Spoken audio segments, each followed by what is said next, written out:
आयो भन्नु पनि आउँदैन हौ छ्या कब तक करेगी मोहतरमा वी हेट वेटिङ यार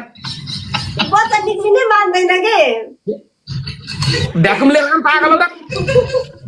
तिमीलाई कसले बच्चा निकाल्न भन्नु एक्टिङ गर यार मान्दैन के भएको होला के भ्याकुम क्लिनर लिएर तान्ने बौलाई आयो मलाई यो रबिन खड्काले ल्याउने बनायो छोएकै छैन कहाँ गयो यो रबिन खड्का यसलाई त मैले भेटौँ न कस्तो बेलामा छोडेर गयो कहाँ मर्यो हेलो को हो हेलो कहाँ मरेछ घरमा पागल बच्चा पाउली सुस्त बोल कहाँ छेस छिटो घर आउनु मैले छोएकै छैन यार अरूको डिपोजिट मेरो खातामा आयो होला होइन कसको बोकिस जानेको आफ्नै बच्चालाई पनि अर्को भन्न जानेको तेरी माटेको मैले छोएकै छैन म 2 वर्ष विदेश बसाए मान्छे यहाँ कसरी बोतेर बच्चा हात लाज हुँदैन कहिले विदेश गयो यहीँ त छ पोखरामा तेरी माटेको होइन बुढीले बिहे गरी गाउँलेलाई खुवा भो झोला बोकी परस अर्कैले गर म मेरो होइन होला मेरै हो त तपाईकै हो म डिएनए टेस्ट गर्छु हेरकेटी हुन्छ छिटो आउनु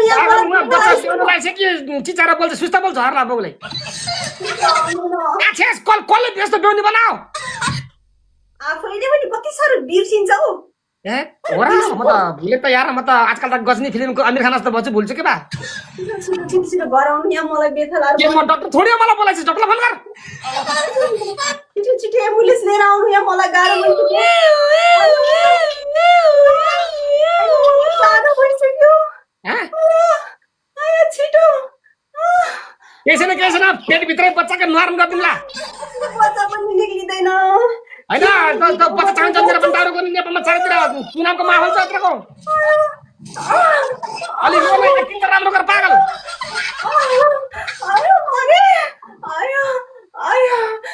छिटो लैनै पाडो बच्चा बाउले यस्तो गर्छ यार भइसक्यो बच्चा मलाई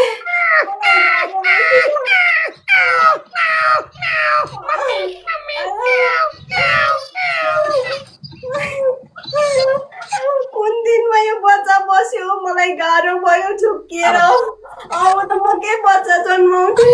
अब अस्ति साथ युज गर भने माइनस गरेर दारू गर्नु त भोगा बा आफूलाई छोरी चाहिएको होइन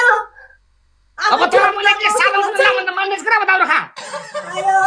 आफूलाई छोरी चाहियो मलाई छोरी देऊ भनेर भन्यो अहिले आएर यस्तो गर्छ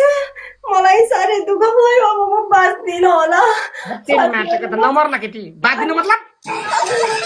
यो बच्चा पनि झर्दैन के भएको होला भित्रको भित्र हुन्छ हैन बाहिर चुनावको माहौल छ त्यही भएर के भित्र बसेको मान्दैन के भएको होला